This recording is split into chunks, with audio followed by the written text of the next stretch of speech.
Most people avoid 1/72 scale jets because of the landing gear and the seam lines, and the AirFix Me262 is no exception. Between the nose weight requirements and the complex modeled camo, there's a lot that can go wrong with this kit.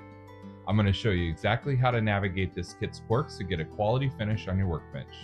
As with any kit, we're going to start with the cockpit. The inside is painted with Vallejo dark gray, and the outside is painted with Vallejo aluminum. The next part of assembly is the seat. We're painting the back of the seat with leather brown, which is noted in the assembly manual. And the seat belts are painted with a desert yellow.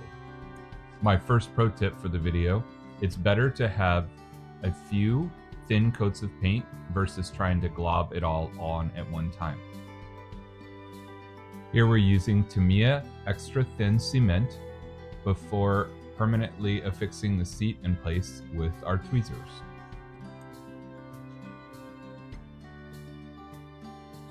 Now we're going to affix the rudder pedals and the floor of the cockpit. Now we're ready to do some dry brushing. So we apply paint to the brush and then run it against a paper towel in order to take off the paint, and then we run that across the surface to lightly apply a wear look. Here we've painted the sides of the cockpit on the sprue itself to make it easier, and we're just going to liberate that from the sprue piece, and then we'll go ahead and glue it in place. I find this allows me to paint more accurately as compared to trying to hold that super tiny part and paint that. Oh, and here is my little baby girl Sadie. She's coming to inspect, and you can tell she's quite happy with the progress that we've made so far. So why don't you go ahead and throw us a like button. Oh, well, excuse the messy floor because I just bought a bunch of stuff that I haven't got put away yet, but that's our dog Newton and he's ready to play. All right, it's time for the decals on the inside of the cockpit. I went ahead and applied the micro set before applying the decals, and then using a damp Q-tip, I finish applying.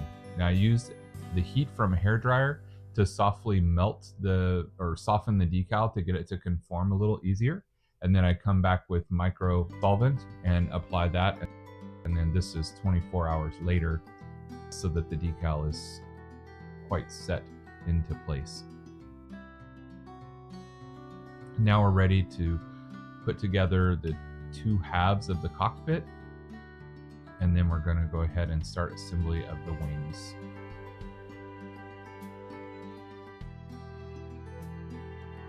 I am going to make this a flyer, so later on in the kit building process, it would be necessary to put a nose weight in, but because we're actually assembling this as a flyer, that will not be necessary. I will be putting this on a stand or basically making it part of a diorama. Now we're ready to clean up the fuselage halves and paint the interior part of that. My reference images from the model kit instructions actually indicate that the interior should be silver, although I don't think that's really actually going to be seen. And we're going to glue the fuselage halves together, clamp them with clothespins, and give them ample time to dry.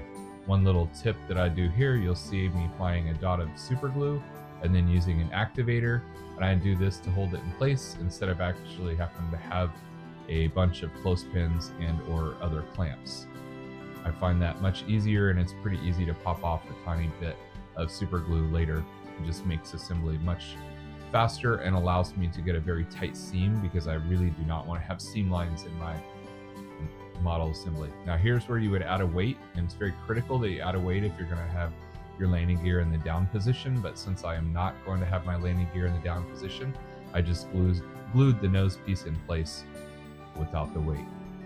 And now we're ready to put the top half of the wings on, and with the top half of the wings, one of the areas that this kit does need a little TLC is the gap is much larger than it should be, and we'll come back and fill that with some Vallejo plastic filler that's water-based. It's much easier to work with. And so here's our Vallejo plastic filler.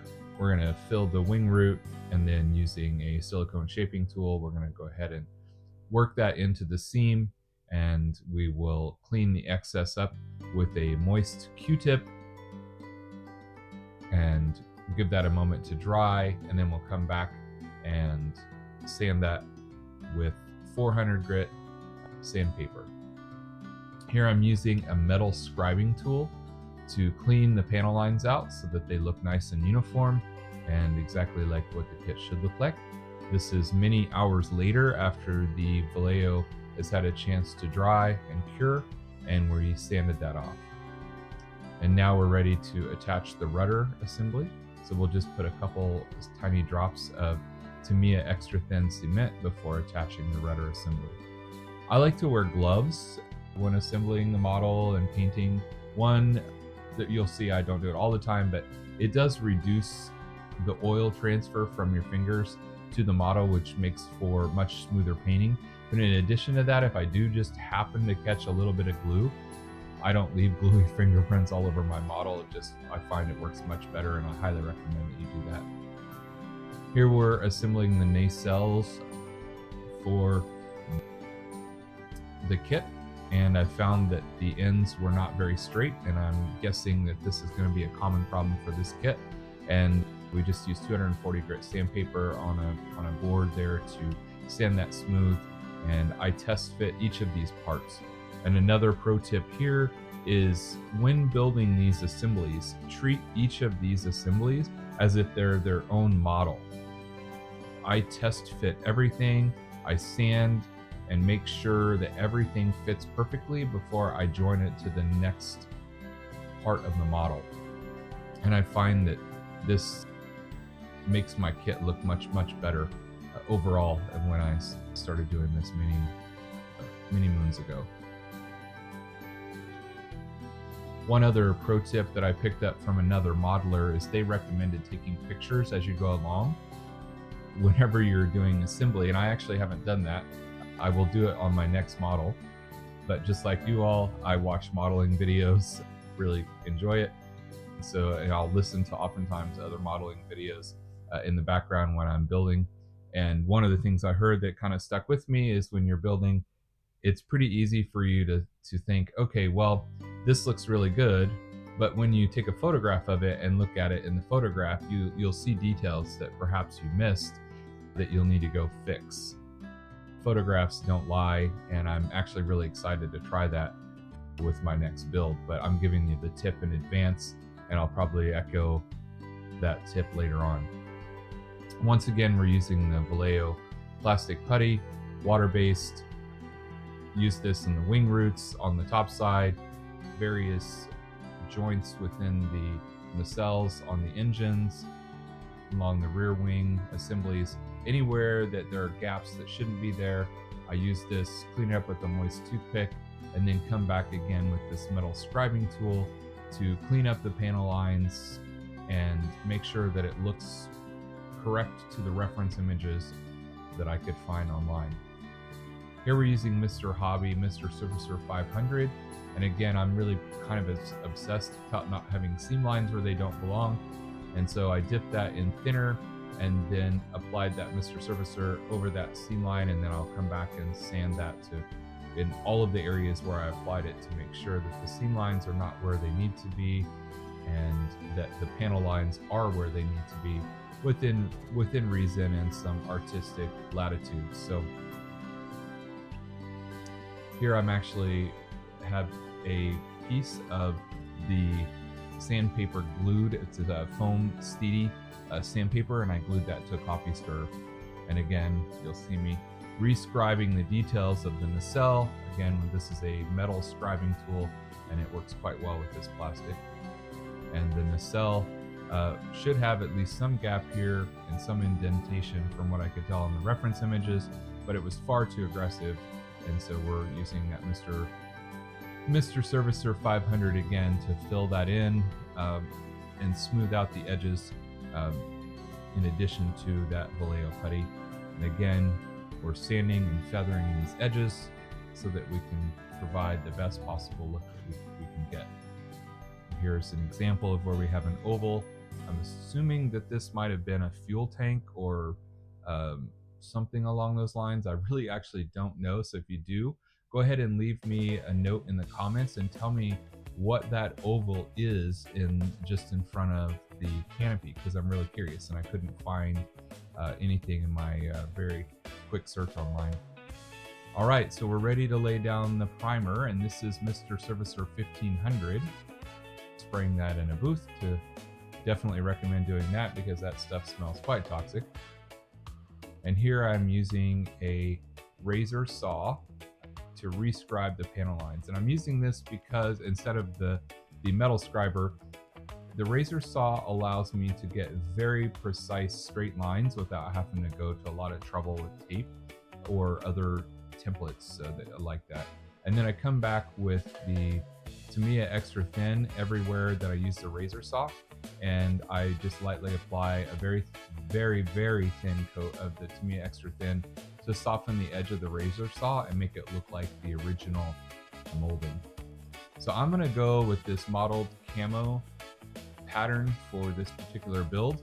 I've never painted this camo pattern before, and I'll be honest, I'm a little bit nervous when I went into this video, but it's turned out pretty well. So we're going to start by painting the bottom and a little bit of the sides because there is a transition period. So we'll go ahead and get that sprayed. So I thinned that quite well. I'm sure you've heard this before if you've watched other model channels, but consistency of skim milk. I like to, about by the count of 2, see the paint be mostly transparent and in the clear cup. And I'm painting this with roughly about 15 pounds of pressure through an Iwata Eclipse airbrush. And for the top coat, I'm actually going to use my Harder Steinbeck with a 0.12 needle. And I'm doing that because I wanted a more precise control over the transition edge and also on the nacelles. The paint does come down on the nacelles from the top, and all of the reference images I had, it really looked like that was all hand painted. I did not see any sharp lines.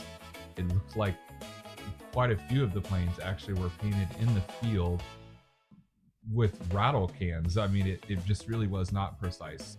Yeah, please enjoy these final high quality shots of where we're at in this process. In the second video, we will go ahead and put the modeling on. We will finish weathering and apply the decals. And thanks for watching my channel. Don't forget to subscribe, like, and comment. And again, have a blessed day.